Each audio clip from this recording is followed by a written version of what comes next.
Here in this video, we discuss about drawing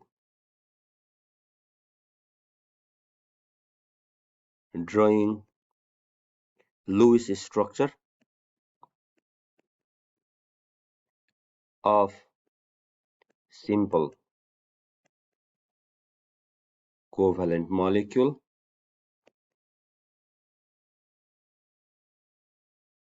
and some polyatomic ions.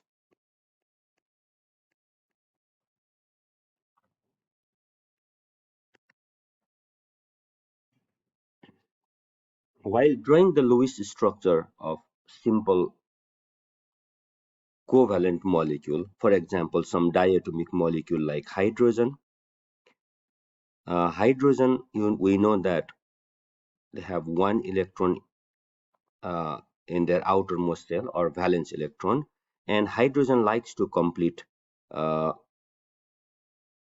electronic configuration like that of helium, or they wanted to make two, so they will share one pair of electron, so hydrogen will form a single bond between two atoms. Okay? Likewise, in the formation of oxygen molecule, oxygen has 6 valence electron because it is in group 6. Another oxygen also has 6 valence electron. So in order to complete octet on each of these atoms, they will share two pair of electrons. Therefore, in the formation of oxygen molecule, each oxygen forms a double bond, and each oxygen still has two lone pair of electrons. Likewise, in the formation of nitrogen molecule, nitrogen has 5 valence electron, and they need to share this three pair of electron to complete octet. So each nitrogen possesses a triple bond and one lone pair of electron in the octet state. So these are simple some diatomic, homodiatomic molecules. We can give the example of halogen, like say chlorine also. Is chlorine 7 valence electron, and they share one pair of electron. So is chlorine completes octet with 3 lone pair and 1 bond pair. Now similarly, we can discuss the Lewis structure of some um, heteroatomic molecules. Heteroatomic molecules, that means molecules between different atoms. For example, HCl. In the formation of hydrogen chloride, hydrogen has 1 valence electron, chlorine has 7 valence electron, and will share one pair of electron.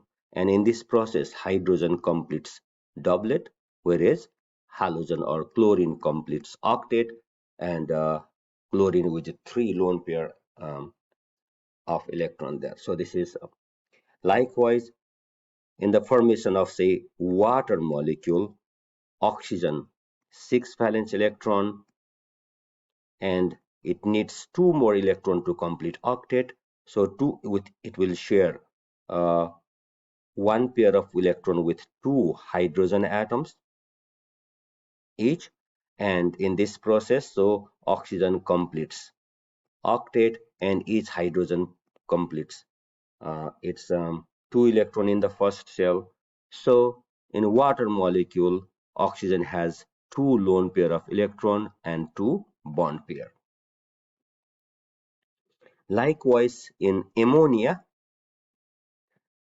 nitrogen with 5 valence electron shares 3 pair of electron with 3 hydrogen atoms, so that each hydrogen completes doublet, whereas nitrogen completes octet, and you have ammonia with 3 bond pair and 1 lone pair in nitrogen. Now, These are some homodiatomic and some heteroatomic molecules, simple molecules. But if we need to draw the Lewis structure of some complicated molecule and some polyatomic ions, how do we do that? Let us try to discuss about that. Say, for example, we wanted to draw the Lewis structure of polyatomic ion, say carbonate ion. In order to, this is carbonate ion. In order to draw the Lewis structure of this polyatomic ion, we need to follow some steps. The first thing is the first step is find out the total number of valence electron, VE, valence electron, the electrons in the outermost shell, which we can find out easily by using the periodic table. The group it belongs to is the number of valence electron, especially for main group elements. Now carbon is in group 4, so it has 4 valence electron. Oxygen is in group 6, therefore it has 6 valence electron. There are 3 oxygen, so 3 times 6. Now, since there is a 2 negative, means this polyatomic ion has gained 2 electron from some source, so we add 2 for 2 negative charge. So the total number of valence electron here is 24. 24 electron this polyatomic ion possesses, total number of valence electron. Now, in the second step, what we do is we find out the central atom. Okay, the central atom you can find out in some few different way. Usually the first element in this as written in the polyatomic ion will be the central atom, but remember that hydrogen can never be the central atom. And the other thing that you could look is the less electronegative atom. In the electronegativity table, less electronegative atom will act as the central atom. So in this case, carbon is the central atom. Now there are 3 oxygen atoms in this polyatomic ions. Now once you determine the central atom, uh, these other atoms will be the outer atoms. Now first draw the single covalent bond with these outer atoms there. So you have used 3 oxygen and 3 single bond to um, connect with these outer atoms. Now since we have here 2 negative, we will give 2 negative charge on this. So next second step is central atom, determine and then connect single bond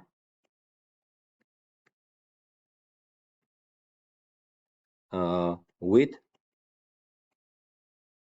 outer atoms. Now, when you use these 3 single bonds, each single bond is 2 electrons. This bond pair of electrons, they're sharing 2 electrons between the atoms. So you have 2 electrons uh, in each bond. So you have used, and thus you have used 3 uh, bond, means 6 electron you have used. Then you keep the log of these electrons. There you have used 6 electrons. Out of, you had 24 total electrons, you have now used 6. Now you have remaining 18 electrons is left. Now with this remaining electron, you needed to complete the octet of the outer atoms first. Remember that. Complete octet of outer atom first. Octet means make 8 electron on the outer atoms. Octet of outer atoms, or you can say terminal atoms. So here, first let's try to make the octet of this oxygen. You can put now 6 electron around it so that it has 8, 2, 4, 6, and this bond is 2 electrons. So remember that. So that makes it 8. Likewise, you can make octet of this oxygen, octet of this oxygen as well. Okay, so in this, when you make the octet of 3 oxygen atoms, you have used remaining 18 electrons. Now you have no more electron left. So we are out of the electrons here. Now let's look at this polyatomic ion that you have drawn, see, the outer oxygen atoms are complete with the octet.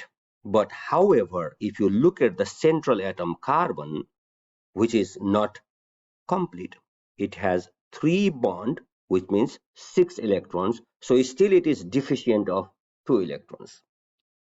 Now we need to try to complete the octet of each of the atoms in that polyatomic ion or in the molecule. So what we do next is we use one pair of electron, and we'll try to one lone pair of electron we share with the carbon. Okay, from the oxygen we share with the carbon. So in that case, in this process, carbon, when you are sharing this one lone pair, it will form the double bond with O, and you have now 4 electron with this one. Oxygen you have 1, 2, 3, 4, 5, 6. Other oxygen you have 1, 2, 3, 4, 5, 6. Now in this process, say it is 2 negative, and here you can easily see that carbon, now you have 4 bond, that means 8 electrons, and all outer oxygen also have the 8 electrons, octet. So this is the uh, Lewis structure of polyatomic ions.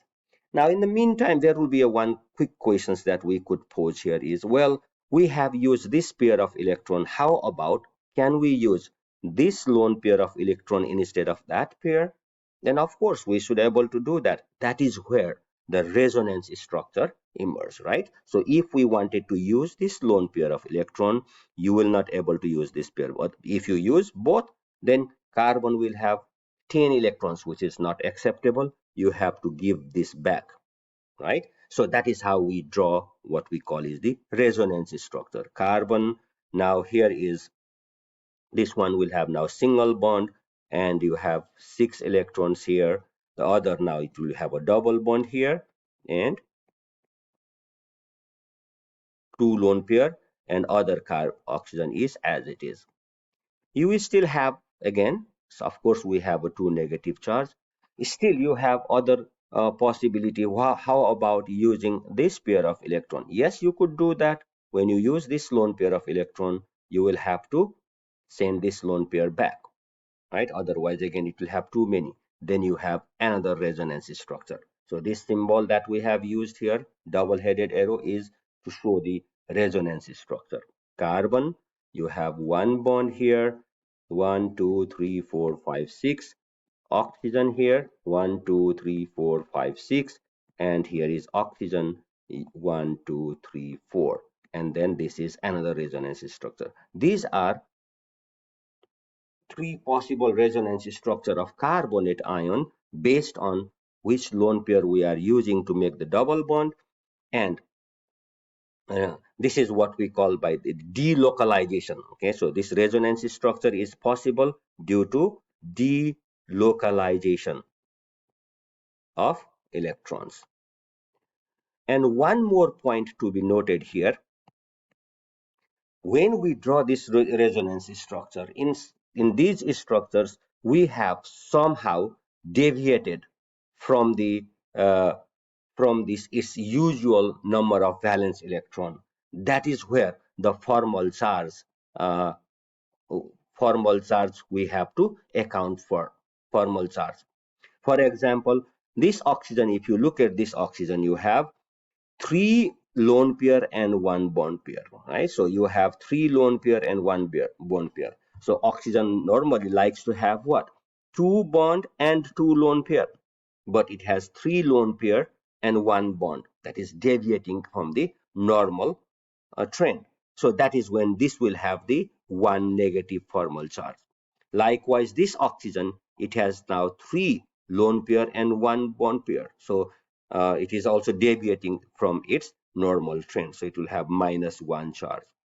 And this oxygen is very good because it has 2 lone pair and 2 bonds. So that is good. So now this two negative charge is actually the algebraic sum of all these formal charge of the ions present there. So this is how this -2 comes as a -1 -1 is -2. Okay, this is how we can determine the